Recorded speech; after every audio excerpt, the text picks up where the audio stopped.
characteristics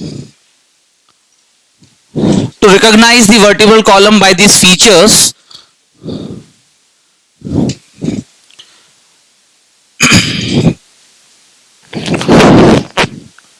So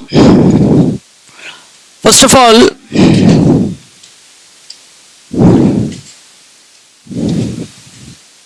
embryonically vertebral column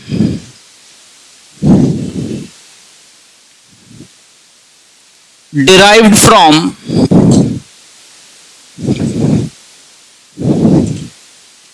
notochord, and point to be noted, that is presence of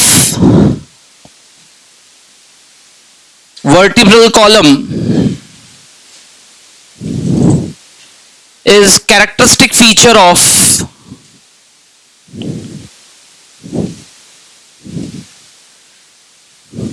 all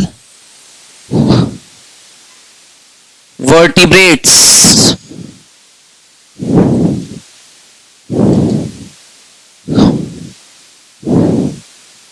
Also known as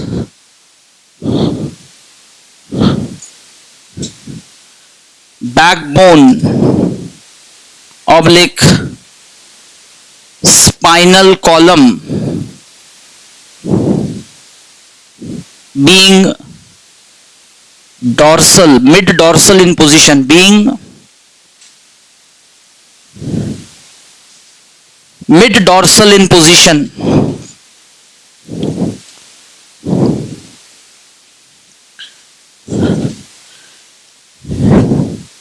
Now it is a S-shaped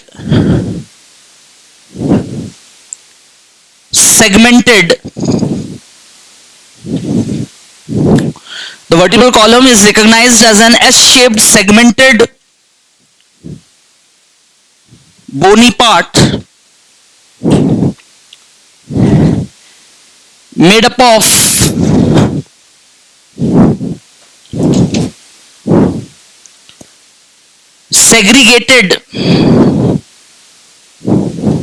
segregated segments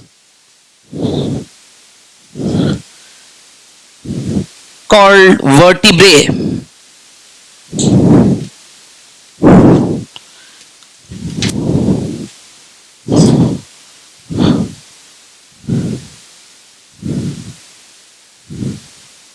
In an adult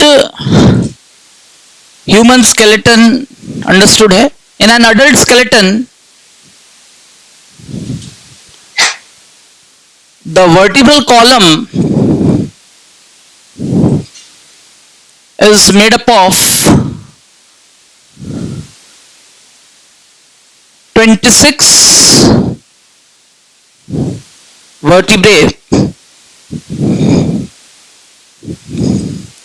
and point to be noted, that is each vertebrae are stacked, एक दूसरे पर stacked है ऐसे. Each vertebrae are stacked upon each other by presence of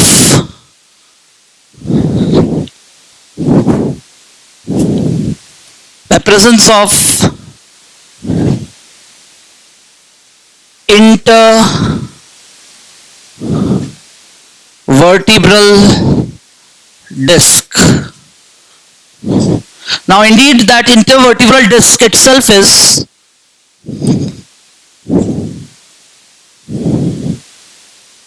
a cushion-like packing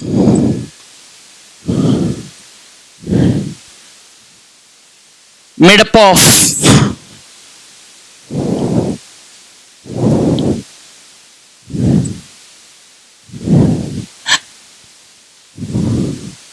fibrous cartilage.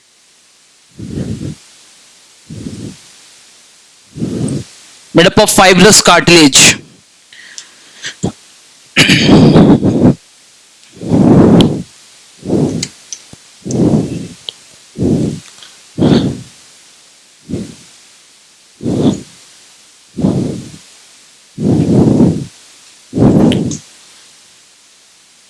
human lifespan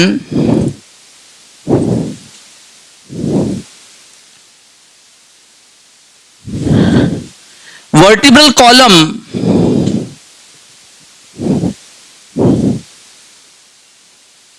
possess two curvature patterns.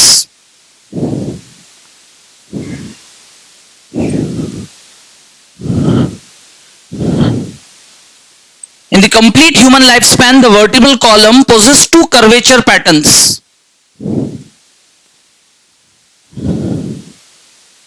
One what we recognize as primary curvatures and another is secondary. तो जो primary curvature है वो birth till childhood या indeed infant तक रहता है, साल भर की उम्र तक. From the second age of the second year of age, यानी टुवर्ड्स, लिखने का तरीका towards adulthood, those are respectively, जब प्राइमरी कर्वेचर्स जो होते हैं those are thoracic and pelvic curvature, thoracic और पेल्विक. जबकि अडल्टहुड की तरफ जैसे जैसे जाते हैं, the respective curvatures develops are cervical followed by thoracic, जो पहले से ही रहता है, and the next which develops is lumbar curvature followed by the pelvic become sacral curvature. तो इस पूरे पॉइंट में गौर करने वाली बात यह थी, what are the two secondary curvatures which later on arised? Red pen से एस लिख दिया गया है. These are the secondary curvatures, क्योंकि अर्लियर ये दोनों तो प्राइमरी हैं. तो ये तो मैंने आपको एक फैक्ट बेसिस बात लिखवाया. क्वेश्चन कैसे बनेगा वो मैं अभी आ रहा हूं डायग्राम के साथ, है ना. And at last, point to be noted, a typical 26 pieces होते हैं वर्टिब्रे के, लेकिन ऑल द वर्टिब्रे जो सेगमेंट्स है individual, each segment called vertebra couldn't B alike. Structurally उनमें डिफरेंस तो होगा, और वही डिफरेंस इस टॉपिक का क्वेश्चन पैटर्न है.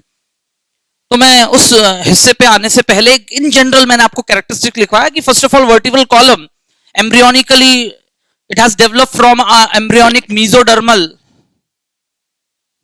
What is notochord defined as? Itself defined as a mesodermal rod-like mid-dorsal in position in animal symmetry. किसी भी एनिमल की बॉडी सिमेट्री में एक रॉड लाइक स्ट्रक्चर जो mesodermally arise होता है एनिमल किंगडम में taxonomically, what we recognize as notochord, and that act as a basis of classification. On that basis the whole animal is recognized as either non-chordate or, but that is not our class of discussion today.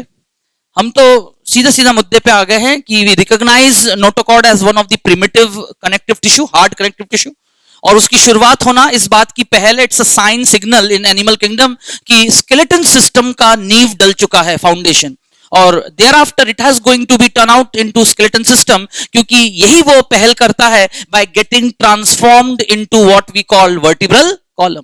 और रीढ़ की हड्डी बनना, backbone बनना, commonly called backbone. It shows, क्योंकि खुद पूरा skeleton system शरीर का फ्रेमवर्क है, लेकिन पूरे स्केलेटन सिस्टम का फ्रेमवर्क कौन है? Basic, that is the backbone. And if it is so, then what characteristic is possess, and finally वो सेगमेंटेड क्यों है, वर्टिब्रेस की क्या प्रॉपर्टीज हैं, और पूरे जो whatever the number which varies from species to species. लेकिन point to be noted, talking about human skeleton, हम तो स्पेसिफिकली ह्यूमन स्केलेटन की बात कर रहे हैं, तो human vertebral column made up of दो सेगमेंटल स्ट्रक्चर्स 26 वर्टिब्रे, लेकिन वो भी एक अडल्ट स्केलेटन में. सो एक चाइल्डहुड और अडल्ट के स्केलेटन में वर्टिब्रल कॉलम का क्या स्टेटस है, कंपैरिजन करेंगे. Finally each vertebrae, they are not only present but they are stacked, एक सीक्वेंस में एक के ऊपर एक बैठे हुए हैं, by in between a pad like filling, जो उनको अटैच करके भी रखता है, and basically made up of cartilage, basically made up of, thereby offering some degree of what we call resilience. क्या ऑफर करता है? रेजिलियंस. तो हाउ कम इट्स पॉसिबल देखते हैं. फाइनली बिफोर दैट, खुद पूरे ह्यूमन लाइफ स्पैन में जो बैकबोन है राइट डे वन से एक जैसा नहीं हो सकता. Now that's the rule. every system arrangement begins in its infant stage, primary stage. So do the vertebral column.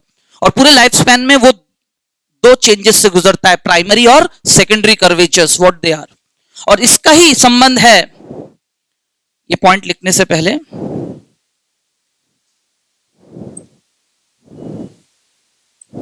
Due to above feature, ये जो अभी अभी डिस्कस किया,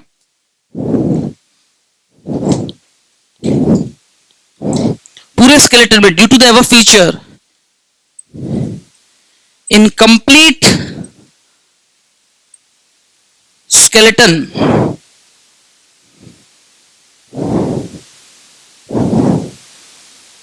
backbone of a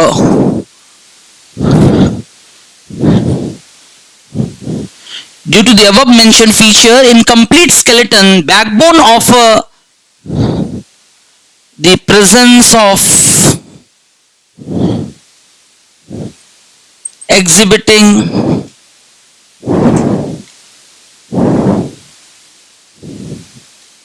erect posture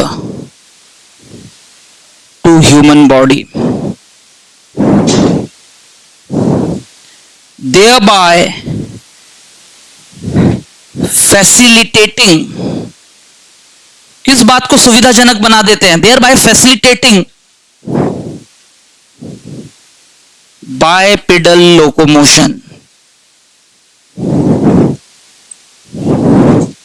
thereby facilitating bipedal locomotion. जो erect posture आता है ये secondary curvature के कारण आता है, और सेकेंडरी कर्वेचर की वजह से पूरे स्केलेटन सिस्टम में बैकबोन ही जिम्मेदार है शरीर को ऑफर करने के लिए, make it able to exhibit and attain that erect posture. तब जाके in due course of development in the early childhood after that toddling action, कौन सा एक्शन? जो घुटने के बल चलते हुए, सो कॉल्ड जो नी कैप, जो सिसामॉइड बोन का एग्जांपल है, इट गेट्स हार्डन. वहां के टेंडॉन्स रेगुलरली फ्रिक्शन से अंदर रब होते होते they acquire that ossification hardness, followed by वहां पर एक लॉकिंग पैटर्न क्या डेवलप हो जाता है? लॉकिंग. जब लॉकिंग डेवलप होगा तब पैर के बल शरीर ऊपर उठेगा, जब ऊपर उठेगा तभी लंबर कर्वेचर डेवलप होगा. So that's in process development. धीरे धीरे धीरे धीरे हिडनली वो चलता रहता है, हमारे आसपास ही हम बच्चों को देखते हैं, है ना.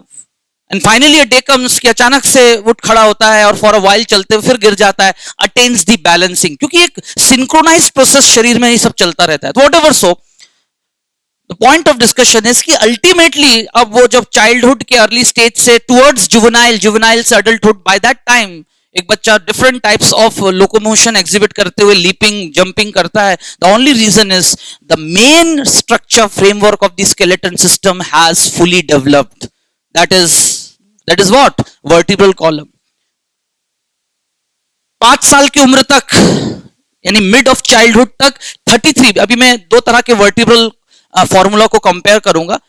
33 हड्डियों में से कौन से वो जो है आपके हड्डियां फ्यूज हो जाती हैं, 7 बोन्स, तब जाके 26 हड्डियों से अल्टीमेटली जाके हमारा backbone S shaped curvature, 4 fully developed curvatures के साथ बॉडी को इरेक्ट पोस्चर देते हुए फैसिलिटेट करता है 2 पैरों से चलने के लिए.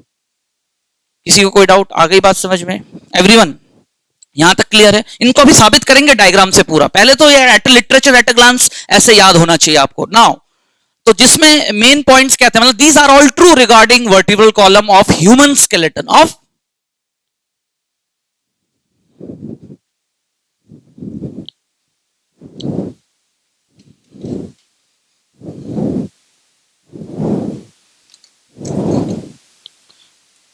Eight last but not the least कि पूरे जो 26 वर्टिब्रे टुकड़े हैं मोर और less they will differ from each other, लेकिन हमेशा स्टडी के लिए हम एक टिपिकल रेफरेंस लेते हैं.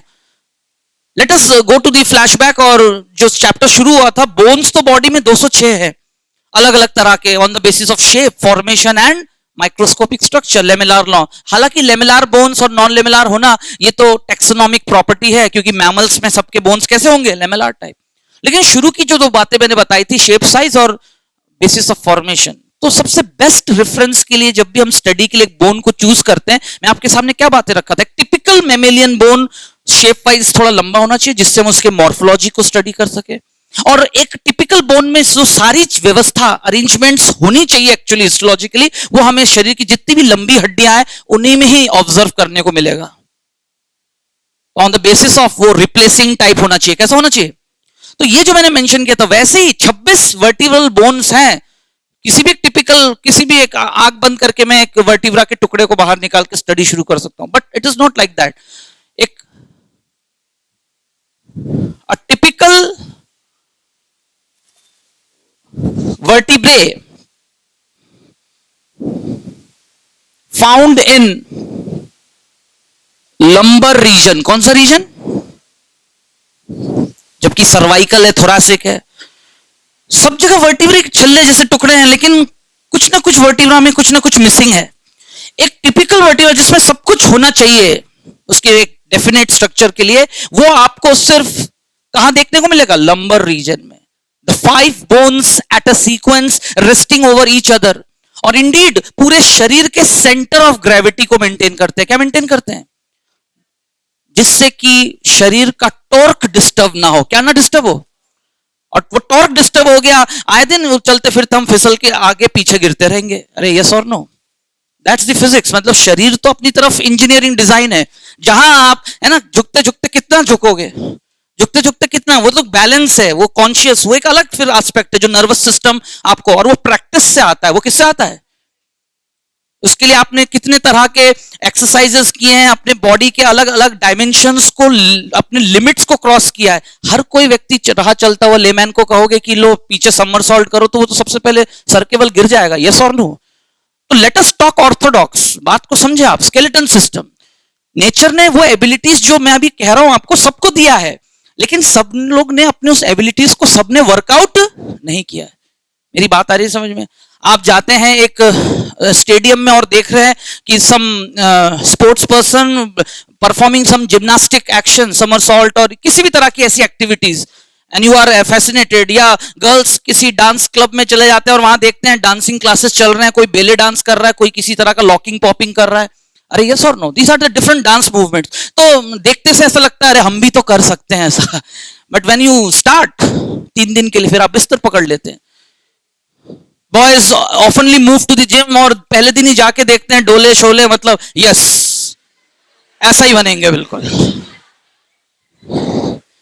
है ना? That is the fascination of the age. अंदर रह रहे के टेस्टोस्टेरोन हार्मोन टर्बुलेंस हिचकोले मार रहे हैं, और उसके चलते हुए बिल्कुल, और पहले दिन से जोश भर के यूं उठा के बिल्कुल और फिर चढ़ा तो दिया, उतार नहीं पा रहे अब क्यों? क्योंकि that is the stretch, over stretching of ligaments या टेंडॉन्स, स्प्रेन या स्ट्रेन क्या हुआ होगा बॉडी में। मतलब आप में एबिलिटी आएगा वो चीज धीरे धीरे धीरे धीरे। आ रही मेरी बात समझ में? तो हर चीज एक कारण है, मतलब तो पॉइंट टू बी नोटेड। अगर मैंने कहा है कि टिपिकल वर्टिब्रे लंबर रीजन में है, तो क्या कारण है उसका? ऐसे यहां की भी वर्टिब्रे की अपनी कुछ प्रॉपर्टीज है, इसलिए उनको गर्दन का एरिया दिया है उनके फीचर्स के साथ। और इसी रीजन का एक खास मेजर हिस्सा 12 थोरासिक वर्टिब्रे तो आपने देख ही लिया था कि मेनली वो जिम्मेदार हैं to allocate and accommodate articulate with what? Ribs, to become and participate as a part of rib cage. वो तो मैं लास्ट क्लास ही पढ़ा चुका था, लेकिन आज मैं सिर्फ बात कर रहा हूं vertebral column as a whole, a part of skeleton system. Axial skeleton का वो हिस्सा है, सब अच्छी बात है, बट वो अपने आप में उसके क्या फीचर्स है रीजन वाइज भी और इन जनरल जो बातें चल रही है। तो पूरे वर्टिब्रल कॉलम को एट अ स्ट्रेच एक साथ एक्सपीरियंस करने से पहले एक खास बात जो आज लिटरेचर में आपको समझ में आ रहा है कि ठीक है, पूरे वर्टिब्रल कॉलम में से एक टिपिकल वर्टिब्रा फॉर जो स्टडी है वो लंबर रीजन का होगा, found in must possess following components. What are those following components? एक टिपिकल वर्टिब्रा में जो होने चाहिए। First of all, 7 processes. Spinal canal, neural arc, and the fourth component is centrum. The fourth point is centrum. ये 4 components एक typical vertebra में होना चाहिए और ये चारों की चारों चीजें आपको सिर्फ और सिर्फ एक लंबर वर्टिब्रा में ही देखने को मिलेगा.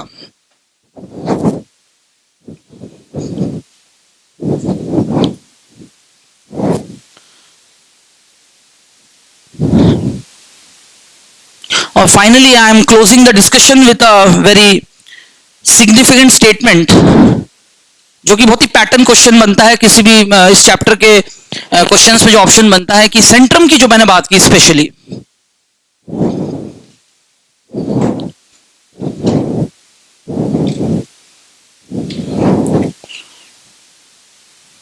To maintain the continuity of the explanation, लिखने का तरीका, since a typical vertebrae have well developed centrum. Since a typical vertebrae have a well developed centrum, it must be acillus type. कैसा होना चाहिए? Oblique. What does the word acillus means? मतलब एम्फीप्लेटियन भी कहते हैं, एम्फीप्लेटियन टाइप. Question oriented point.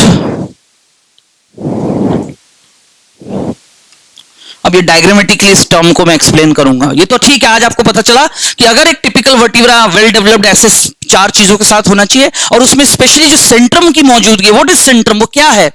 वही वो main हिस्सा है जो वर्टिब्रा को लायक बनाता है. It makes it actually eligible to perform its vital function, है ना, and giving that centre of gravity to the body अपने कर्वेचर से. मैं बार बार जो सेंटर ऑफ ग्रेविटी की बात कर रहा हूं, what does it actually means? आप लगातार किताबों का एक ढेर एक दूसरे को बस स्टैकिंग करते करते सीधे सीधे रखते जाइए. एक समय आएगा कि कहीं ना कहीं ऊपर का जो वजन है नीचे के वजन के साथ अलाइनमेंट ना मेंटेन करके, है ना, गिर जाएगा वो. बट उसी को आप एंगल बना बना कर रखते जाइए, आप स्पाइरली, है ना, यानी वेट का डिस्ट्रीब्यूशन करते जाइए और जो है कॉरस्पॉन्डिंग वेट बीचों बीच मेंटेन रहना चाहिए. तो देखिएगा you will raise up to very height और किताबें जो है क्या होंगी, गिरेंगी भी नहीं. सेम थिंग, बॉडी बना दिया गया सिमेट्री वाइज, लेकिन अंदर ऑर्गन्स को सिलोम में जब जगह दिया गया तो ऑर्गन्स कुछ सामने कुछ आगे पीछे लेटरली, कुछ ऑर्गन्स भारी होंगे उसके कंपैरेटिव में, कुछ ऑर्गन्स हल्के होंगे. आ रही मेरी बात समझ में? तो ज्यादातर बॉडी के ऑर्गन्स किस तरफ हैं? किसकी तरफ है? Ventral side. और कुछ ही ऑर्गन्स, लंग्स, है ना, पूरी तरह तो बाहर है नहीं, बीचों बीच है. हार्ट बीचों बीच है सेंट्रली, ना थोड़ा पूरी तरह वेंट्रल ना पूरी तरह डॉर्सल. और लास्ट क्लास ही आपने देखा था कौन सा ऑर्गन रेट्रीपोरिटोनियल है, किडनी. तो अचानक शरीर ना ज्यादा सामने की तरफ झुक जाए ना ज्यादा पीछे की तरफ, दोनों को बैलेंस रखने के लिए तब तो इरेक्ट पोस्चर आएगा. सबको आ रहा है लॉजिक समझ में? Hence the curvatures has been given to maintain the centre of gravity. तो फाइनली उसमें सबसे मेन रोल इसी कंपोनेंट का कॉल्ड सेंट्रम. कैसे? ये डायग्राम से आएगा समझ में. पहले सबने इतना लिख लिया.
So now this is the presentation of the human vertebral column, where total 26 vertebrae pieces are aligned over each other, and the space between them is occupied by presence of a cushion pad like structure called intervertebral disc.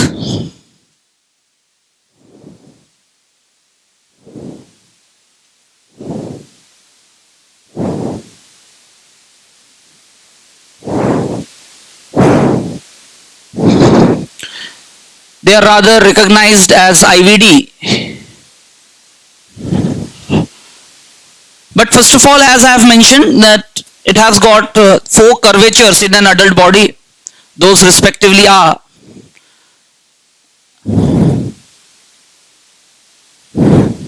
the first curvature is cervical curvature, comprises of 7 vertebrae. Thereafter,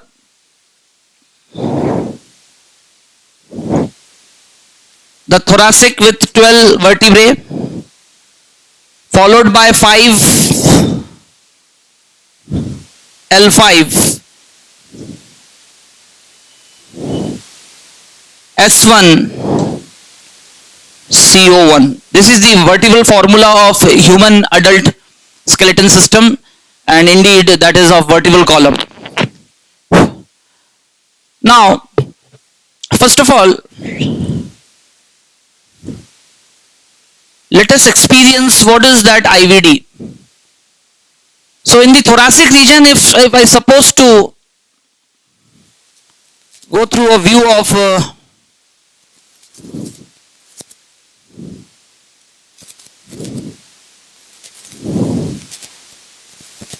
these are the 2 respective vertebrae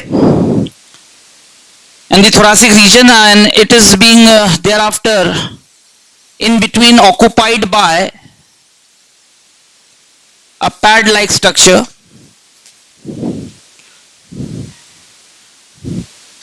When it has been simply taken out,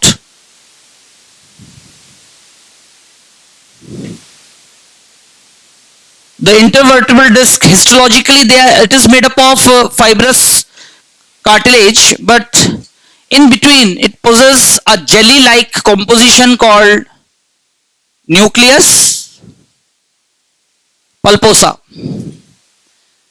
and moreover the rest of the area is called annulus fibrosa. बाकी ये cartilage structure है. तो जो technically question आता है, what is nucleus pulposa? It is being recognized as a remnant of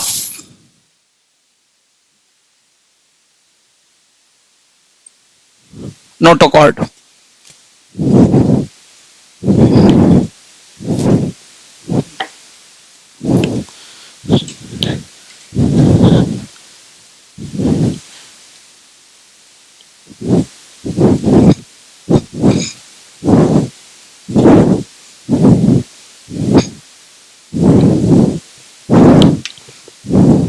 Remnant of notochord. Now to begin the discussion, but before that, let us compare during the childhood followed by adulthood, the vertebral formula changes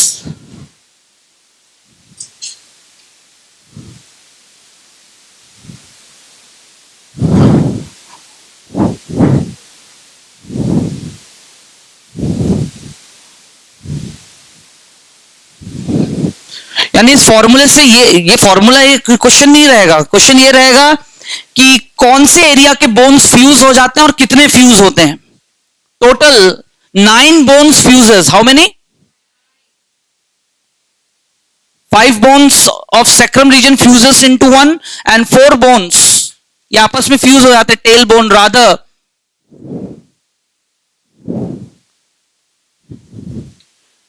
vestigial in apes and man, among mammals. Among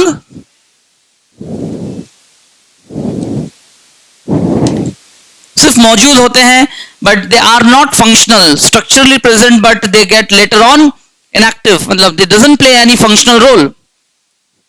तो apes और man में ये vestigial है among mammals, या it is बोलने का उल्टा जो एक दूसरा तरीका कि it is active in mammals excluding ape and man.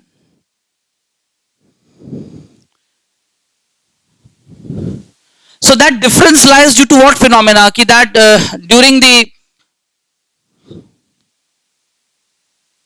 early age of development,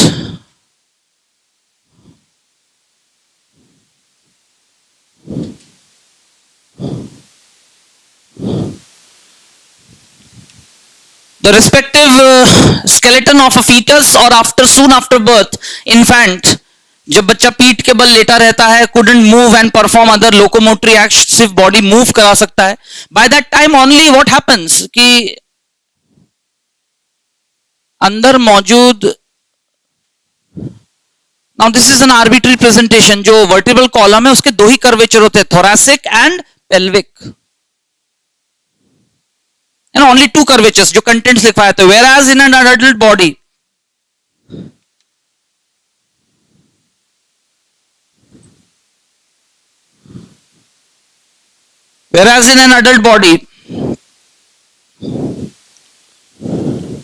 अभी अभी आपने देखा है कि it soon have got four curvatures, cervical, thoracic, lumbar and sacrum। तो कर्वेचर से जो कंसेप्ट है, क्वेश्चन आता है कनेक्टिंग कंसेप्ट,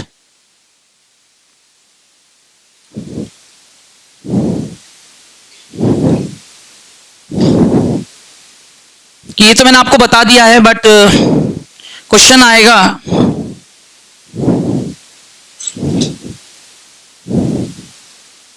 काइफोसिस है ना, scoliosis and लॉर्डियोसिस।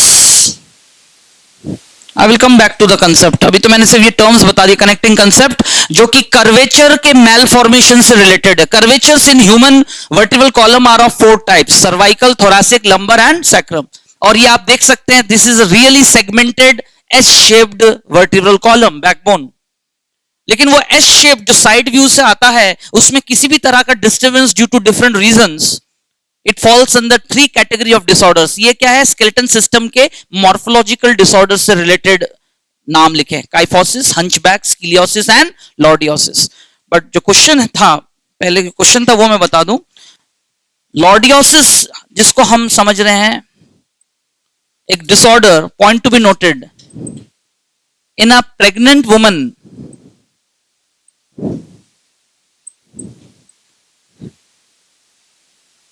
undergoing gestation,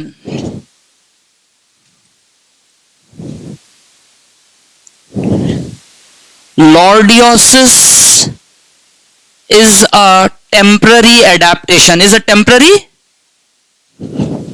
disorder, नहीं है वो। अदर देन प्रेगनेंसी, अगर किसी नॉन प्रेग्नेंट फीमेल या मेल्स में ये फिनोमिना होता है, what is lordosis, I will come to that point later on. लेकिन एक डिसऑर्डर है बेसिकली, लॉर्डियोसिस कहते हैं, related to the malfunctioning of curvature in the vertebral column. तो जिसको हम लॉर्डियोसिस कहते हैं as a disorder, point to be noted, यही लॉर्डियोसिस एक टेम्पररी एडेप्टिव चेंज है in the framework of a lady who has undergone pregnancy followed by continuing and exhibiting gestation। तो उसमें मैं आऊंगा थोड़ी देर बाद, लेकिन बस अभी कंटेंट मैंने लिखवा दिया है।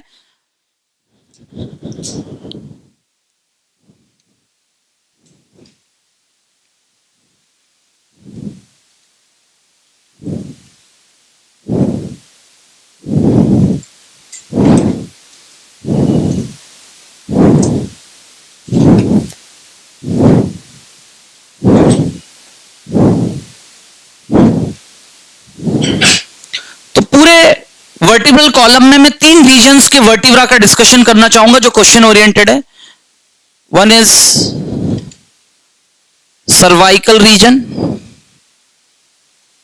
A typical vertebra from thoracic and most typical one for better study is from lumbar. बाकी सैक्रम और कॉकेक्स, कॉकेक्स तो चलो वेस्टिजियल है, टेल बोन उसको कहते हैं, है ना, ओनली सेंट्रम प्रेजेंट नथिंग, मतलब वो बस लास्ट में कंपैरिजन वाली बात है। सैक्रम को मैं अलग से समझाऊंगा जब हम पेल्विक गर्डल क्या पढ़ रहे होंगे, यहां नहीं बताऊंगा, क्योंकि मुझे दो तरह के सैक्रम डिस्कस करना है gender wise, male and female, female male skeleton को डिफर करने में सैक्रम का क्या रोल है। सबको आ रही मेरी बात समझ में? समझाने के लिए यहां भी समझा सकते हैं, लेकिन better I will refer over there, क्योंकि तब जाके कंप्लीट पेल्विक कैविटी चारों तरफ से बनता है and creating there broadening of the pelvic region and shortening या इंडीड नैरोइंग, वो जो डिफरेंस आता है बॉडी सिमेट्री में, there is the best way to discuss. फिलहाल पूरे वर्टिबल कॉलम में तीन प्रोमिनेंट रीजन्स, सर्वाइकल, थोरासिक और लंबर, और ऐसा लिख के ऐसे पढ़ने का एक ही कारण है, मतलब तुरंत दिमाग में फ्रेम अप, मैं सिर्फ सब्जेक्ट नहीं पढ़ा रहा हूं, क्वेश्चन। अल्टीमेटली इस चैप्टर से वर्टिबल कॉलम एनसीईआरटी पढ़ने के बाद जनरल सारी बातें इन जनरल सब जान लिया, सब कुछ ठीक है, but since it has been mentioned by the end of the discussion in the characteristic feature कि टिपिकल वर्टिब्रा में चार चीजें जो होनी चाहिए, क्या वाकई में सब में है? नहीं। And there lies the difference and reasoning, क्यों, क्या कारण है, सर्वाइकल रीजन्स में ऐसा क्या नहीं है और क्या फिर उसके पास है कि वो कैरेक्टरिस्टिकली स्कल के साथ मिलकर दो तरह के खास मूवमेंट को अंजाम देता है। Did you everyone remember? सबको आ रहा है समझ में? बस आज साबित करने का समय आ गया है कि what is pivot joint, what is atlantooccipital joint. वहां तो सिर्फ पढ़ा था, सुना था कि ऐसा बनाता है, thereby imparting two characteristic movement of our emotional gesture, yes movement and no movement। सबको आ रही है मेरी बात समझ में एवरीवन? तो सर्वाइकल और थोरासिक, ठीक है। सबसे पहला ही स्टेटमेंट टेक्सोनॉमी का स्टेटमेंट है ये, इस फीचर को इस्तेमाल करके टेक्सोनॉमी पढ़ा जाता है, लेकिन रिलेटेड टू बोन यहीं पर ही मेंशन करें। मैमल्स एग्जिबिट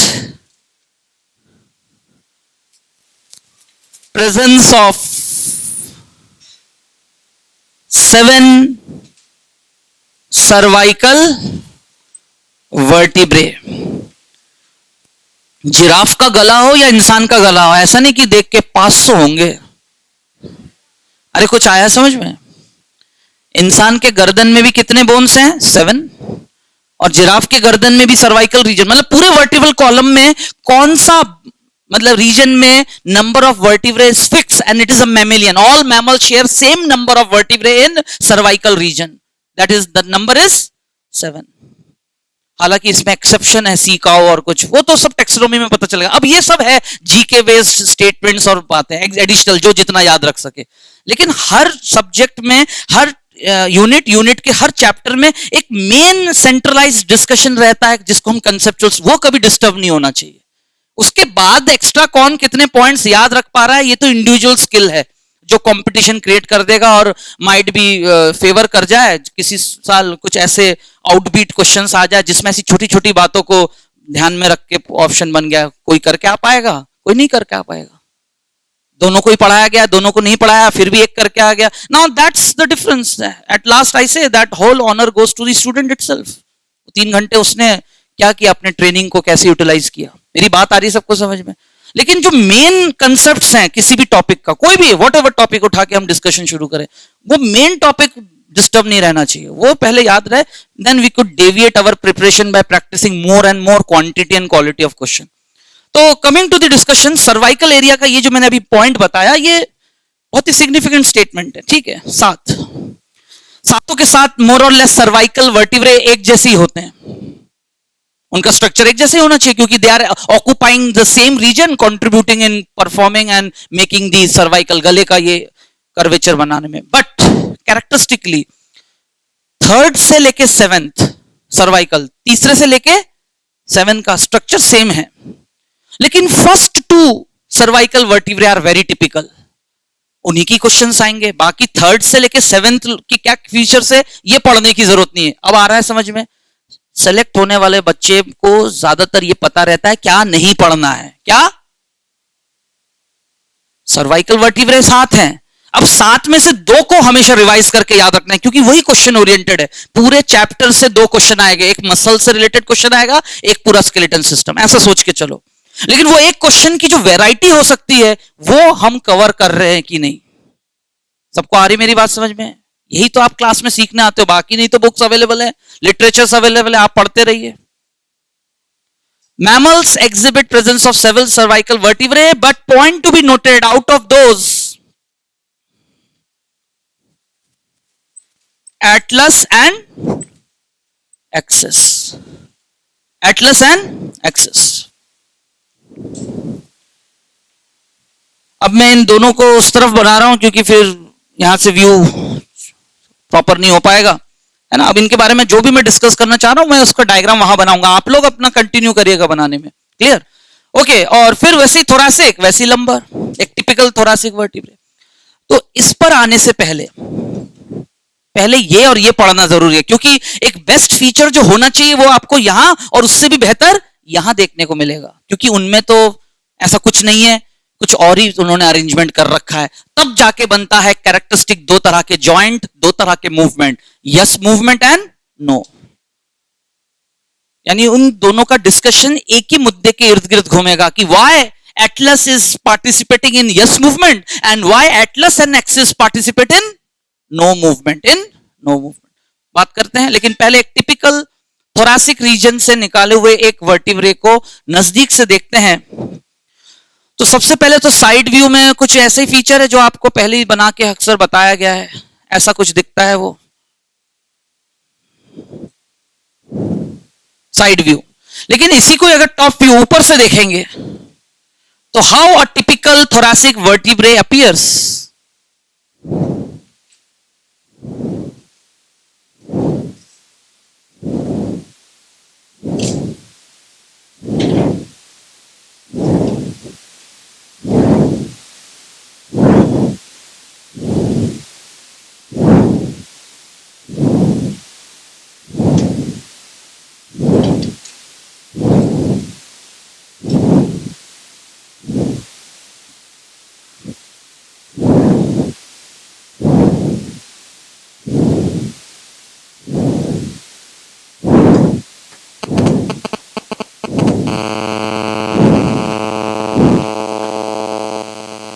इस प्रोसेस को कहते हैं न्यूरल स्पाइन. क्या कहते हैं?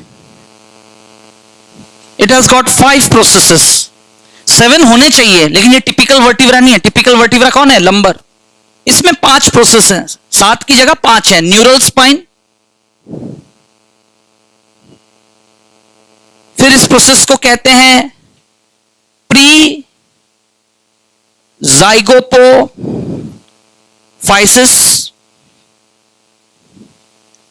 ये रहे transverse process,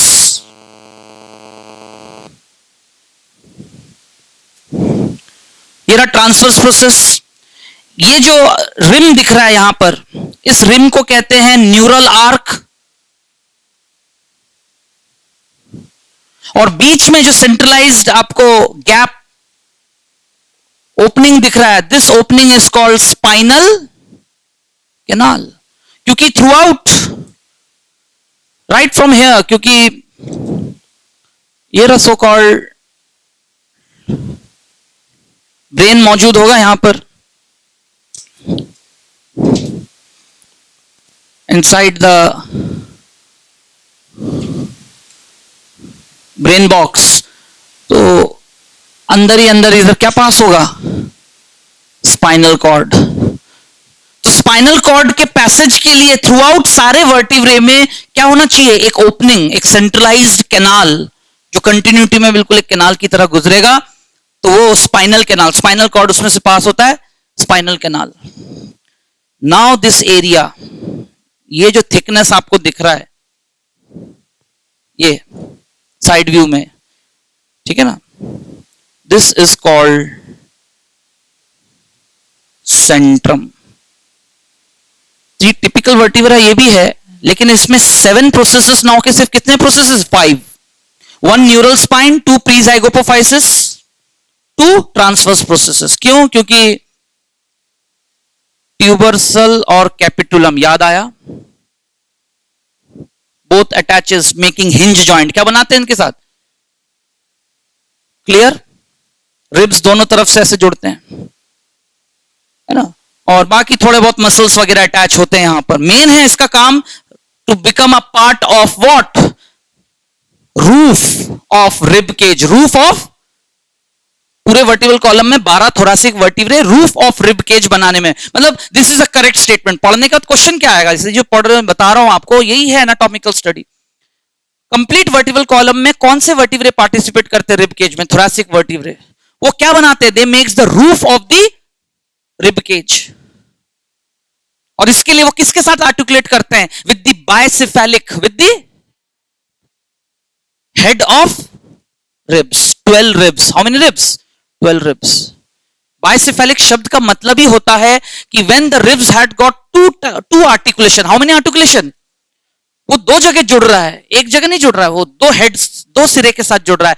That condition make the rib to be called bicephalic without unicate process. Without, क्योंकि unicate process किसमें होते हैं? हमारे पहले class, that is among birds. Birds में भी bicephalic ribs with unicate process. ठीक है, that was about all regarding thoracic vertebrae. लेकिन इससे भी बेहतर कौन?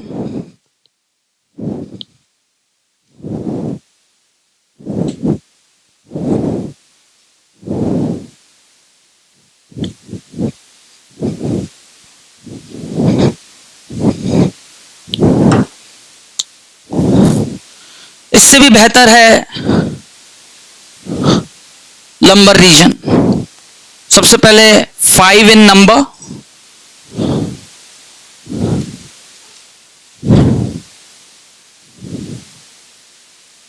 है ना. West region of body trunk, है ना, कमर का हिस्से को ऑक्युपाई करता है. रीजन ऑफ बॉडी ट्रंक, यहां से लेके ये धर जो है पूरे शरीर का ट्रंक, उसमें ये रीजन में ऑक्युपाई करता है. ठीक है.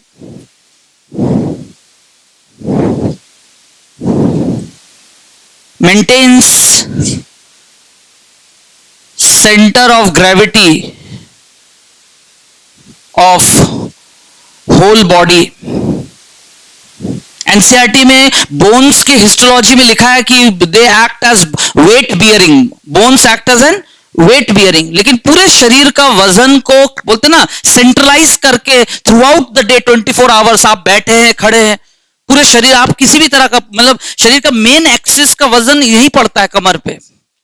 क्योंकि आप खड़े होकर थोड़ा सा भी झुक रहे हैं तो भी वो पीछे से खींच के रखता है. क्यों? क्योंकि सारे बैक मसल्स, बॉडी के जितने भी बैक मसल्स है, वो सब किससे अटैच है? Lumbar region. किससे अटैच है? क्योंकि ये तो इन्वॉल्व, इनके प्रोसेसेस तो किसके साथ इन्वॉल्व हो गए? ठीक है. स्पाइन तो बस, स्पाइन तो क्या करता है? Limits the curvature, limits the, आप जो झुकोगे एक एंड पे जाके वो सब एक दूसरे पे लॉकिंग कर देते हैं. आया समझ में? क्या कर देते हैं? लॉकिंग. जिससे बैलेंस सेंसेशन, वहां प्रोपायो रिसेप्टर्स होते हैं. क्या होते हैं? जो कि बैलेंसिंग सेंसेशन कान के हियरिंग, सॉरी क्या, बैलेंसिंग सेंटर तक पहुंचाते हैं, और वो फिर सेरिबेलम कहां पर पहुंचाते हैं? ब्रेन के, जहां पर गायरोस्कोप ऑफ द बॉडी. वो तो इंसान प्रैक्टिस कर करके अपने इन, अच्छा, इन हड्डियों के बीच भी लिगामेंट्स है. क्या है? वो तो जो लोग करते करते, एक्सरसाइज करते करते लिगामेंट्स इतने स्ट्रेच हो जाते हैं कि वो पूरा शरीर को कर्व कर लेते हैं. हर कोई नहीं कर सकता. क्यों? क्योंकि ये मौजूद है लॉकिंग के लिए. ये जो स्पाइन निकले हैं, दे लॉक द मूवमेंट, जिससे पीछे शरीर जो है ऐसा टॉर्क उसका, यही तो है सेंटर ऑफ ग्रेविटी. तो अलग अलग तरीके से उस बात को समझाया जा सकता है. But coming to the point is, मुझे जो बात करनी है कि लंबर रीजन की क्या खासियत है, यहां के वर्टिब्रा को टिपिकल और हाईली डेवलप्ड क्यों कहा गया है. These all statements are correct. 5 in number, occupying the trunk का कौन सा? कमर का हिस्सा है. ये थोरासिक हिस्सा है, ये नेक रीजन है. ठीक है. और अभी अभी जो लिखा है, maintains the centre of gravity of whole body, उसको मैं साबित करूंगा.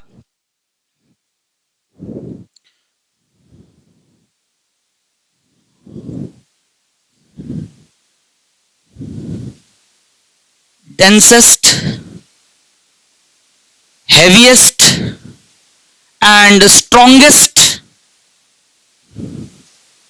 vertebrae out of the 26. Densest, heaviest and strongest vertebrae out of the 26. Lumbar.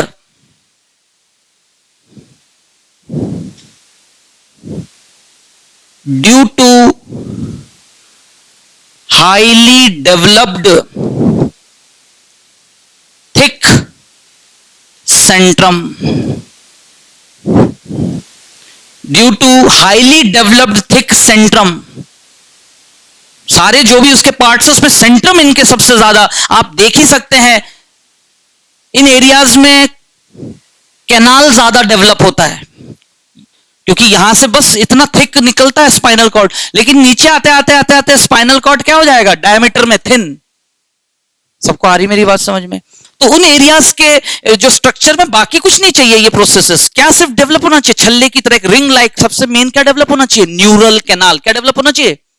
Are you getting? देखो रटने का कुछ नहीं, सब लॉजिक्स है। न्यूरल कैनाल सबसे ज्यादा, क्या बैठ के रटोगे कि उस रीजन में ऐसा है, ऐसा नहीं, थोड़ा सा प्लानिंग के साथ एक बार समझ लो, rest of the time you can revise yourself only कि किस रीजन का वर्टिब्रे क्या होना चाहिए, किसके लिए क्या बात सही या क्या गलत। क्वेश्चन पैटर्न यही बनेगा ना, तो इसके लिए आपको थ्योरी रटने की जरूरत नहीं पड़नी चाहिए। एक समय के बाद एक दिन समझना है बस कि टिपिकल वर्टिब्रा होता कैसे है, कहां है, क्यों है, कैसे है, एक बार कोरिलेट कर लिया, rest you have to give a simple touch by revision timely, की whole skeletal system to be studied and revised, दिमाग में फ्रेम अप कर लो। दो तरह से रिवाइज करेंगे, एक्सियल स्केलेटन एंड एपेंडिकुलर। चलो आज सिर्फ एक्सियल पढ़ते हैं बैठ के, ऐसे 80 बोन्स, 80 हड्डियां कैसे अलाइंड है, और चलो सिर्फ स्कल रीजन का रिवाइज करते हैं। अगर एक क्वेश्चन आ गया और स्कल का ही आ गया तो मुझे सारे पॉइंट्स याद आ रहे हैं कि नहीं। एक दिन बैठ के सिर्फ वर्टिबल कॉलम, यू नीड गॉसिपिंग्स ना करके, इधर उधर जो है एनर्जी वेस्ट ना करके, शांत मन से कभी भी आप बैठे हैं कहीं बैठ के, ऐसी हो गया आपका तैयारी। सबको मेरी बात आ रही है समझ में? एक दिन वर्टिबल कॉलम, आज आप वर्टिबल कॉलम पढ़ रहे हैं, पिछले more than half an hour हो चुका है, और लेकिन आज के बाद दोबारा और फिर इसमें कुछ नहीं पढ़ना है, बस यही है, इसके बाहर नहीं आएगा क्वेश्चन, बिल्कुल क्लियर, ऐसा है, ये है, इसमें है। और लंबर रीजन को सबसे ज्यादा हाईलाइट किया गया था बिकॉज उसके सेंट्रम डेवलप्ड है, और सेंट्रम के वजह से ही the vertebrae are in general called. Next point इसके नीचे, due to Centrum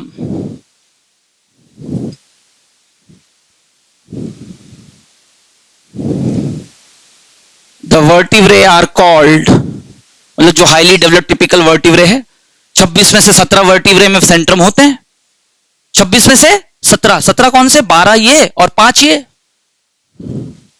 highly developed Centrum जो है। तो due to centrum the vertebrae are called, क्या लिखा था, या फिर amphiplatyan. What does it mean? अब आप देखिए ना, ये रहा सेंट्रम, ये रहा, भले इसमें थोड़ा लेस डेवलप्ड है क्योंकि कैनाल थोड़ा बड़ा होगा, अभी मैं इसका भी डायग्राम बनाऊंगा, 7 प्रोसेसेस कौन कौन से, ये रहा वो सेंट्रम, थिक एरिया। तो वो ऊपर, एम्फी मतलब बोथ साइड, एम्फी मतलब ऊपर से भी फ्लैट, नीचे से भी फ्लैट, तभी तो एक दूसरे पर स्टैकिंग क्या करता है, और उनके बीच ये डिस्क अपने आप को ऐसे जो है इन बिटवीन फंस जाता है, और throughout life it act like a cushion to act as a shock absorber. और दिन भर हम खड़े हैं, मूव कर रहे हैं, विदाउट एक्सपीरियंसिंग, फ्रिक्शन तो जनरेट होता है, but thanks to the intervertebral disc वो उसको एब्सॉर्ब कर लेता है, टॉलरेट कर लेता है, रेजिलियंस देता है। क्या देता है? That ability to tolerate this extra compression and shock to the body. और दिन भर वो दब जाता है, but when the body is at rest, आप अलाइन करके सीधा सो जाते हैं for 6 hours at a stretch, है ना, दोबारा वो रिबाउंड करते हैं like rubber, and the moment you wake up you slightly feel a slight increase in your height.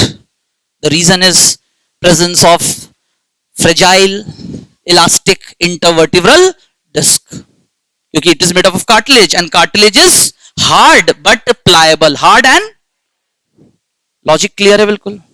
सबको आ रही है मेरी बात समझ में? एवरीवन? तो that is all over the setup, और आप देख सकते हैं ये फाइनली एक टिपिकल वर्टिब्रा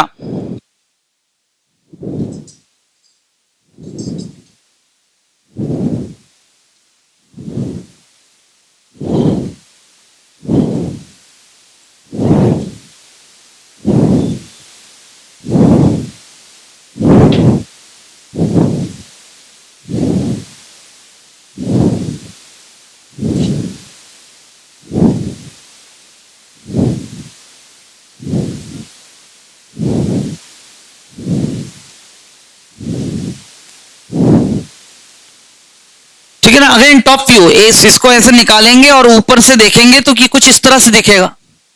और इसमें आप देख सकते हैं first of all neural canal काफी नैरो हो जाता है। द रीजन इज नीचे आते आते यहां पर आके एंड हो जाता है फर्स्ट लंबर वर्टिब्रा पे। फर्स्ट लंबर वर्टिब्रा पे आके कौन खत्म हो जाता है? Spinal cord, first lumbar vertebra. उसके आगे फिर आपका जो है स्पाइनल कॉर्ड नहीं होता, फिर बंच ऑफ है ना, बंच ऑफ स्पाइनल नर्व्स जो ऐसे घोड़े की पूंछ की तरह निकल के पूरे नीचे जाते हैं। तो नर्वस सिस्टम पढ़ाते हुए उसका डायग्राम बना के बताएंगे, लेकिन फिलहाल ये यहां तक एंड होता है। हेंस न्यूरल कैनाल होता है लेकिन हाईली रिड्यूस्ड। आप देख सकते हैं साइज, यहां मैंने बड़ा बनाया है, और इवन इनमें तो और बड़े होते हैं क्योंकि वहां से सिर्फ स्पाइनल कॉर्ड ही गुजरेगा। नो सेंट्रम रिक्वायर्ड, छल्ले जैसे एक दूसरे पर बैठे होते हैं पूरे साथ के साथ वर्टिब्रे, लाइक रिंग।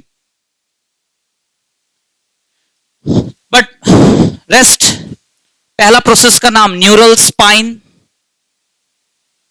दो क्या हो गए? प्री जाइगोपोफाइसिस, ट्रांसवर्स प्रोसेस हो गए 5, एक्स्ट्रा में 2 क्या है? 7 हो गए। पोस्ट जाइगोपोफाइसिस,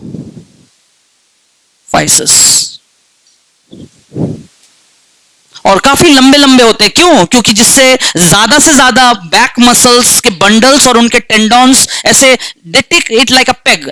आप इमेजिन करें ना, अंदर 3D ऐसे करके निकले रहते हैं, तो इट लाइक वो लाइक अ पेग, जैसे हम घर पे जाके किसी चीज को टंगा देते हैं। आप अपना बैग, शर्ट या कुछ भी चीज को क्या है, दीवार पे क्या ले रहते हैं? पेग्स लगे रहते हैं ना, यस और नो। तो खूंटे जैसा, मतलब जिसे हिंदी में कहते हैं। तो द रीजन इज वहां पर वो निकले रहते हैं ऐसे प्रोसेस, और उन पर जो है वो टेंडॉन्स अपने आप को इस तरह से हुक लाइक अटैचमेंट, कैसा? Hook like, and then it gets the strength and support. Coming to the concept, skeleton system is responsible to give strength and support to different types of movement. Chapter का नाम ही है movement and. तो muscle will generate the force, लेकिन muscle कह रहा है I need one and जिससे मैं सपोर्ट ले सकूं। बाकी मैं खुद पुश पुल यानी कॉन्ट्रैक्ट रिलैक्स करके फोर्स तो इनहेरेंटली डेवलप करूंगा, क्योंकि मेरे इंजन्स एक एक myocyte well equipped with what? Actin, myosin, और पढ़ेंगे हम लोग स्लाइडिंग फिलामेंट थ्योरी। सब इंटरकनेक्टेड टॉपिक्स है, बिल्कुल दिमाग में हर चीज एक समय के बाद क्रिस्टल क्लियर इंटर रिलेटेड रहना चाहिए। तो पॉइंट टू बी नोटेड, अभी हम जिस फेज पे है कि क्यों वर्टिब्रल कॉलम का लंबर रीजन सही मायने में लिखवा तो दिया मैंने, ये जो मैंने एक्सप्लेन किया ये सब कैसे संभव है? Because it is a highly developed typical vertebra with 7 processes, neural canal, neural arch and a highly developed centralised amphiplatyan. Amphi दोनों तरफ से फ्लैट, थिक, क्या मौजूद है इसमें? Thick centrum. इसकी वजह से तो ये देखिए ना कितने चौड़े और बड़े, और इनमें जो हैवीनेस, स्ट्रेंथ, ये सब किसकी वजह से है? सेंट्रम की वजह से है। अब आप सोचिए what is true regarding different regions, है ना, what is true regarding different vertebra of vertebral column in different region. Coccyx is a fused bone of 4 bone pieces with centrum only. सही बात, उसमें सिर्फ सेंट्रम रह जाता है, नो प्रोसेसेस, ना कोई कैनाल ना कुछ। लेकिन सेंट्रम भी किस काम का नहीं, वो तो सब फ्यूज हो जाते हैं ना एक दूसरे पे बैठ के। सही स्टेटमेंट है ना। The most developed thick Centrum is found in lumbar reason. सही स्टेटमेंट। सेंट्रम तो यहां भी पाया जा रहा है, लेकिन ये बात सही है। सबको मेरी बात आ रही है समझ में, है ना। Which region of this vertebral column maintain centre of gravity? Lumbar region, है ना। The whole vertebral column resist the shock and absorb by presence of a cartilaginous disc-like structure, intervertebral disc. Fundamental questions. और इन सबको assemble कर दो किसी और के साथ टैली करके, थोड़ा सा और conceptual question बन गया। तो rather peeping into the books, day 1 से कह रहा हूं, मतलब how to assure yourself, self assessment इसी को ही कहते हैं। पढ़ते से खुद ही 50-60% क्वेश्चन को डिजाइन करना दिमाग में, और उसी तरह से लिटरेचर को रिवाइज करना, इतना काम तो तुम मतलब ना half done is well done बोलते ना। अगर आपने किसी चीज को अच्छे से शुरुआत दी तो आप आधी जंग तो वहीं जीत चुके होते हैं। बस फिर कंसिस्टेंसी चाहिए, मतलब जो प्लानिंग आपने की है पढ़ने का और at the end of the day तक उसको आपने कायम रखा कि नहीं. That's how you could judge and finally make fruitful your workout. And the result is success. और उसे सिर्फ एक ही आदमी एंजॉय करेगा, the person who has achieved it, है ना. बाकी सब लोग तो दिखावा. यस. अरे कुछ आया समझ में. एंजॉय एक ही आदमी करता है जो उसको हासिल करता है. Okay, so anyhow that was all regarding the typical vertebra. Coming to the main point now, what is atlas and axis, how they are so typical and different, indeed totally indifferent to the rest of the other vertebrae. उनकी क्या खासियत है अब आप देखेंगे. Points पहले मैं यहीं लिख दे रहा हूं, पॉइंट्स मैं यहां लिख दे रहा हूं. एटलस फर्स्ट वर्टिब्रे, ये सेकेंड वर्टिब्रे, ठीक है. और दो खास बातें, नो प्रोसेसेस,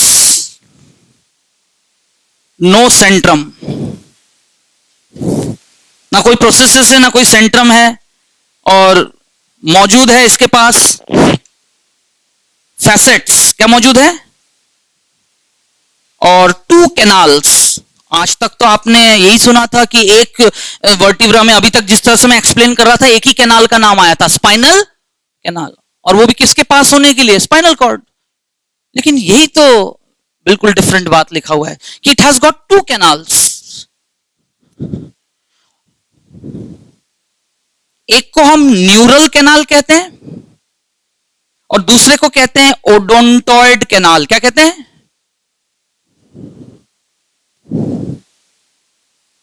क्या है ओडोंटॉइड कैनाल, क्या है न्यूरल कैनाल, वो बनता कैसे, वही डायग्राम में देख लेना है. उसी तरह से एक्सिस पे आए, सेकेंड वर्टिब्रे है, लेकिन सिर्फ एक ही प्रोसेस होता है, न्यूरल स्पाइन. कौन सा प्रोसेस होता है? वो भी बहुत मतलब नॉट वेरी मच डेवलप, थोड़ा बहुत निकला होता है, बट ठीक है, होता है इसलिए लिख दिया.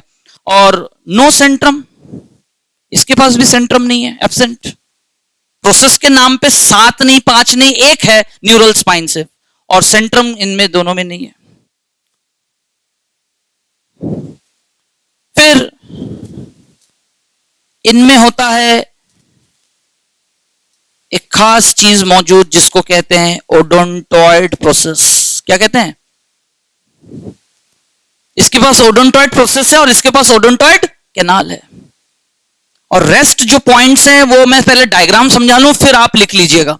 अभी मैं नहीं बोल रहा हूं, ये तो मेन फीचर डिस्कशन कर लिया है कि ये पार्टिसिपेट करता है यस जॉइंट में, ये पार्टिसिपेट करता है नो जॉइंट में, है ना. ये बनाता है सैडल जॉइंट, ये बनाता है पिवट जॉइंट. ये 2 पॉइंट्स और लिखने हैं, लेकिन उस बात को हम पहले डायग्राम से कंक्लूड करते हैं. सबको आ रहा है समझ में? Everyone?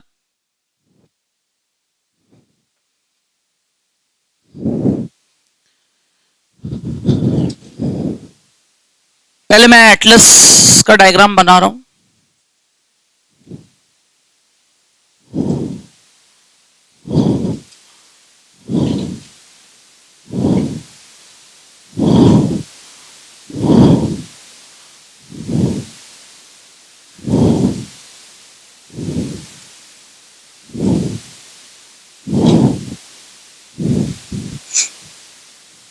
You could see like a ring, एक छल्ले जैसा है बस.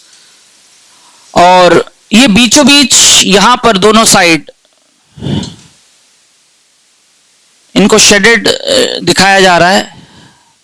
एक्चुअली ये अंदर ही अंदर क्या है, डिप्रेशंस बने. क्या बने? ऐसा हल्का सा जो, क्यों? The reason is last day you have seen the skull, और उसमें आपने देखा था कॉन्डाइल्स. अगर वो प्रोमिनेंसेस है ऐसे उभार की तरह बने तो उनको बिठाकर एकोमोडेट करने के लिए उनका काउंटर सरफेस कैसा होगा?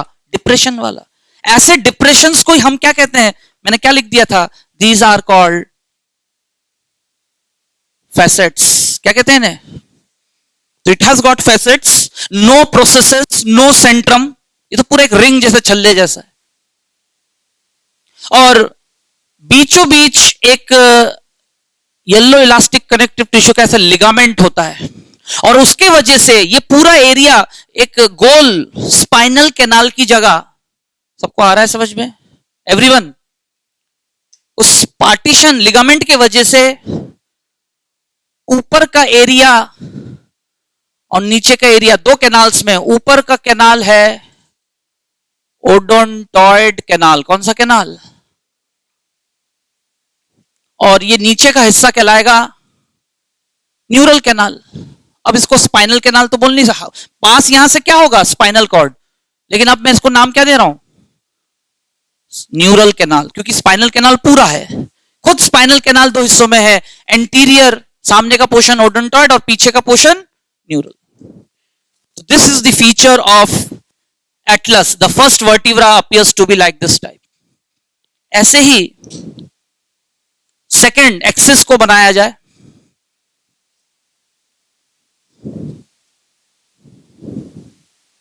हल्का सा न्यूरल स्पाइन डेवलप्ड है,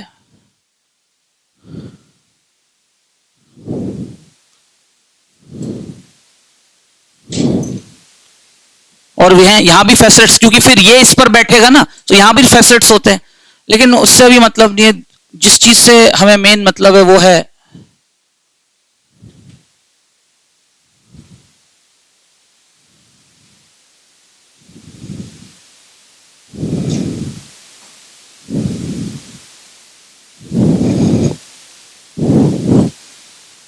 ठीक है, this is the second vertebrae axis, और ये पहला था एटलस। अब एक्सिस में सिर्फ मौजूद है न्यूरल स्पाइन, बीच में ये रहा स्पाइनल कैनाल पूरा, और कोई प्रोसेसेस नहीं, नो प्रोसेसेस। बट आप देख सकते हैं ऐसे में, मतलब इसको ऐसे बनाया गया 3D में, इसको साइड व्यू से बनाएंगे। दिस पेग लाइक, ये जो ऐसे अंगूठे की तरह thumb like, peg like structure जो निकला हुआ है, this is called odontoid process. मतलब इसको ऐसे घुमा दे इस तरह से, तो ये एक्चुअली कैसा दिखेगा,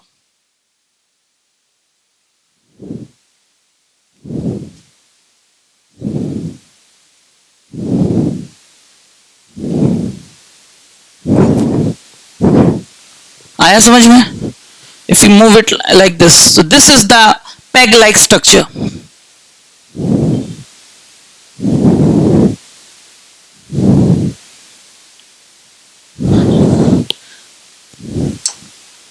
Now, imagine करें कि इसको लाके इस पे ऐसे बिठा दें।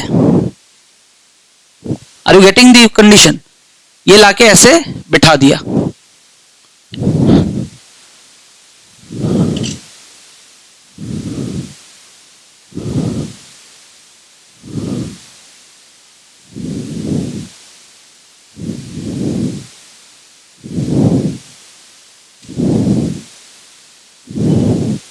और ये रहा बीच में ligament. Now this is an arbitrary presentation, सबको आ रहा है समझ में? इसको लाके ऐसे बिठा दिया, और ये इसमें ये रहा फैसेट्स दोनों तरफ। तो ये रहा ओडोंटॉइड, सामने वाला पोर्शन क्या है, ओडोंटॉइड कैनाल, जिसमें क्या फंस गया, क्या जाके यहां पर एडजस्ट हो गया, ओडोंटॉइड, और कंटिन्यूटी किसकी बन गई, न्यूरल कैनाल और स्पाइनल कैनाल।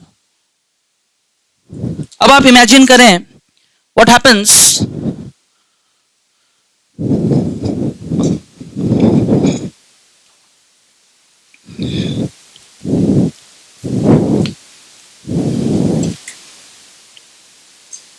ये रहा स्कल, है ना,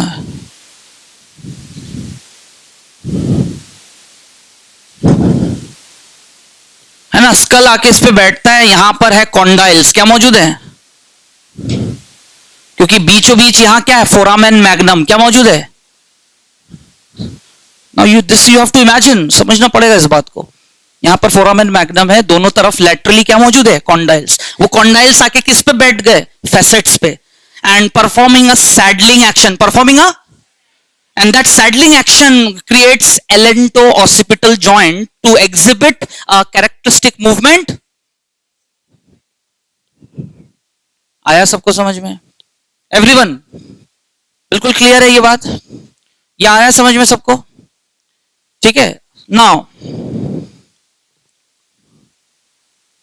ये तो चलो इसके साथ बैठ गया। Now the whole atlas takes a 180 degree turn, 90 90 biaxial 190 a 90 90, resultant 180 degree जो movement हो रहा है, by taking the support of that hook, this joint between atlas and axis is called pivot joint, called which facilitate which movement, no movement, which movement. लेकिन अंदर मौजूद brain और brain से निकलने वाला स्पाइनल कॉर्ड, मेडुला ऑब्लोंगेटा, है ना, यहां रहा मेडुला ऑब्लोंगेटा, पॉन्स, आया सबको समझ में, and that what passes and that continues, yes और नो, आया समझ में. So the discussion will end with a question.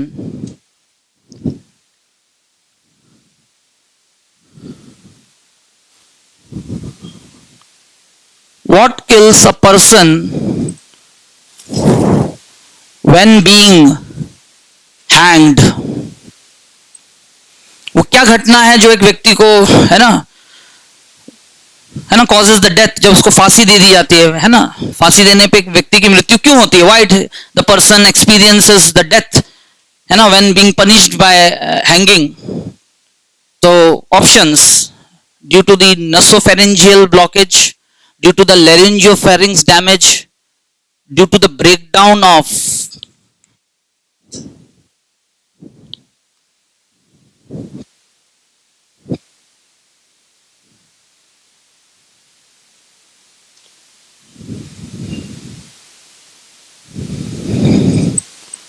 due to the breakdown of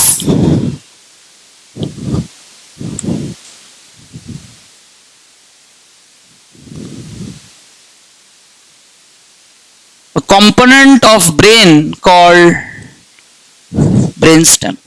ये वो एरिया है ना, it's a bridge link between the higher centres of nervous system and the end part, पूरे शरीर के ट्रंक जो कि स्पाइनल के कंट्रोल में है. तो स्पाइनल कॉर्ड और ब्रेन के हायर सेंटर्स के बीच जो ट्रेजेक्टरी है नर्व फाइबर्स का, पूरा सेटअप है ना, वायरिंग, नेचुरल वायरिंग सिस्टम है, वो पूरा ब्रेक डाउन हो जाता है. What is brain stem?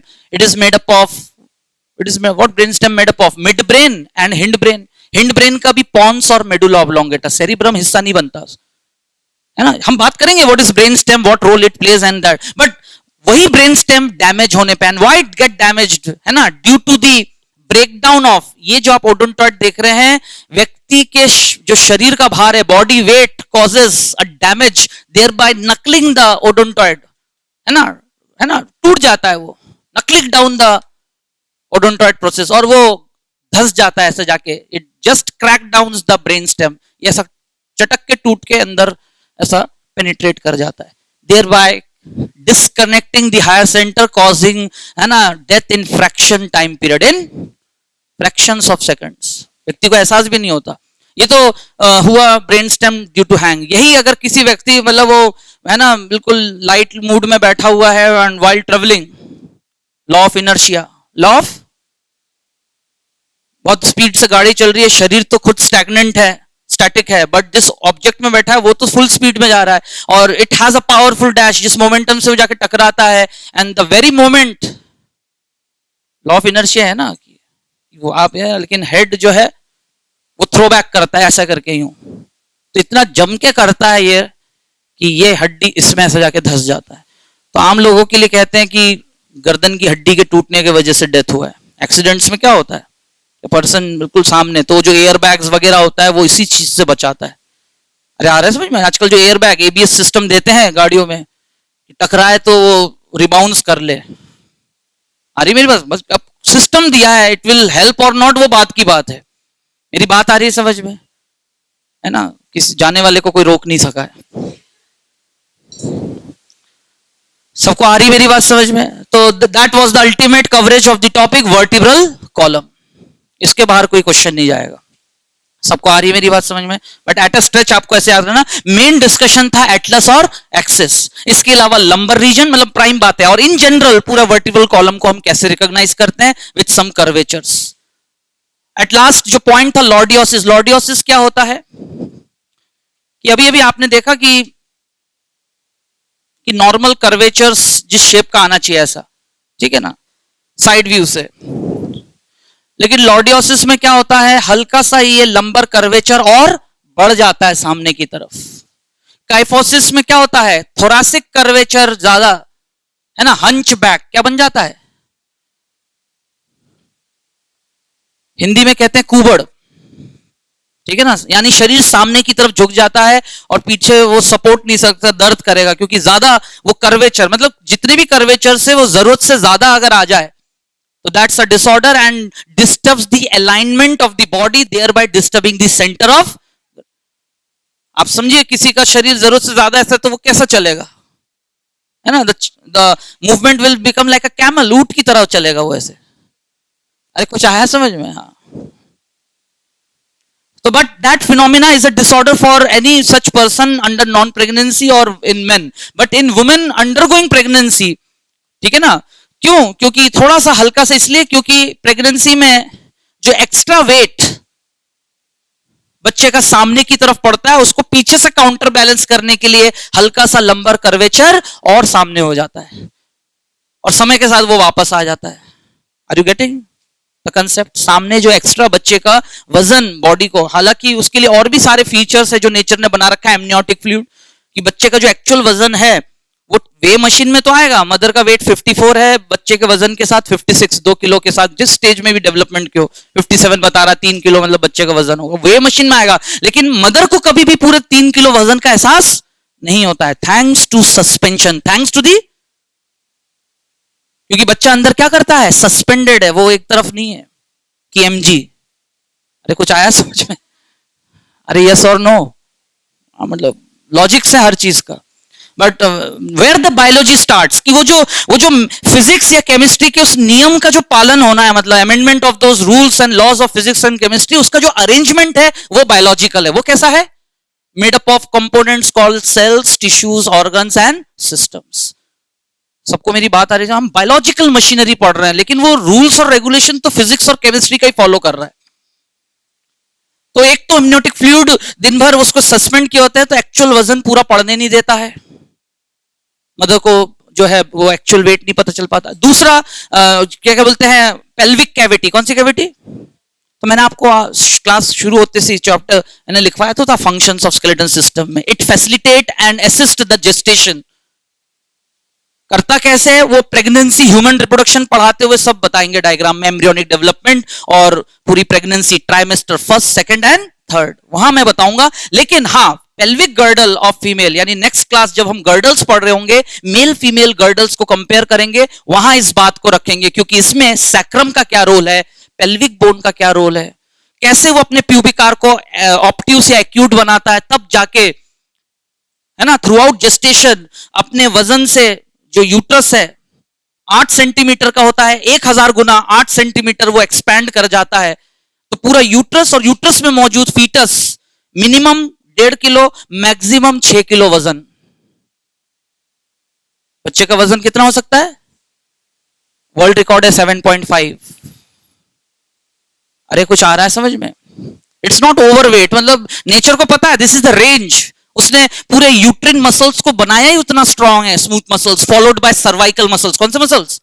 जो सर्विकल कैनाल, बर्थ कैनाल का जो हिस्सा है, वहां के मसल्स स्पिंक्टर्स की तरह तब तक मजबूती से बंधे रहते हैं through out gestation, they will not open down until and unless उसको फीटल इजेक्शन रिफ्लेक्स मिले। क्या मिले? ये तो मैंने नियम की बात कही है, ऑर्डर। लेकिन अगर उससे पहले वो लूज हो गया किसी कारण से, क्योंकि ज्यादा एज में मदर बनने गए, या जेनेटिकली डिफेक्ट से मसल्स में कहीं कमजोरी है, अब वो किसी वजह से खुल गया, amniotic fluid will drain out और बच्चा बर्थ से पहले ही अंदर क्या कर जाएगा, डेसिकेट, सूख जाएगा। इससे बचने के लिए फिर प्री मैच्योर डिलीवरी कराते हैं। क्या कराते हैं? तो there are many other such complication and application. मैं वही तो कह रहा हूं, उस असंख्य अनलिमिटेड ब्रह्मांड जैसे फील्ड का हिस्सा बनने के लिए ये तुच्छ ज्ञान प्राप्त करते हुए आपको एक एग्जाम निकालना है जिसको कहते हैं NEET, national eligibility entrance exam. अरे कुछ आया समझ में? मतलब थोड़ा इसलिए, मतलब मैंने कहा ना, ऐसा कुछ नहीं है कि कुछ ऐसा कुछ हो जाए, मतलब ब्रह्म ज्ञान, मतलब एक सिंपल सा है, ऐसा ऐसा है, कनेक्टिविटी बनाते जाइए। At the end of the year जब आप शांत मन से खुद अपने कमरे में बैठेंगे, जूलॉजी, बॉटनी, मतलब किसी भी सब्जेक्ट को लेके, आपका दिमाग तैयार रहना चाहिए how you started and how you ended, और थ्रू आउट आपका कोड ऑफ कंडक्ट कैसा था पढ़ने का। जो क्वेश्चन साल भर लगाए, कितने सही लगाए, और जितने गलतियां हुई वो क्यों हुआ, मतलब ये analysis, this takes the time, और यही तो वो मेहनत है जिसको आपको मैनेज करके चलना है। And that's the ultimate exam skill. सब लोग पूरी दुनिया में यही कर रहे हैं, चाहे वो क्लैट दे रहे हो, आईएएस एग्जाम दे रहे हो, कुछ भी दे रहे हो, सब यही कर रहे हैं। All those students who are aspiring their aspects जिसमें भी आ रहे हैं वो एक्चुअली कर यही रहे हैं, नथिंग एल्स। किसी को कोई डाउट? बिल्कुल क्लियर। मतलब हेडिंग देके रखे हैं अपेंडिकुलर स्केलेटन, 2 क्लासेस में ये कंप्लीट होगा। अपेंडिकुलर पूरे एक साथ खत्म हो जाएगा, और फिर जॉइंट्स और फेल्क्रम समझाएंगे। क्या समझाएंगे? है ना, एक शीट मिलेगा आपको A3 साइज का, है ना, ठीक है। घर पे जाके या कॉपी में उसको एक जगह अच्छे से चिपका लीजिएगा। मतलब ऐसा नहीं कि हफ्ते भर बाद मुझे ही मिले, है ना, उसमें पोहा परोस के मैं ही खा रहा हूं।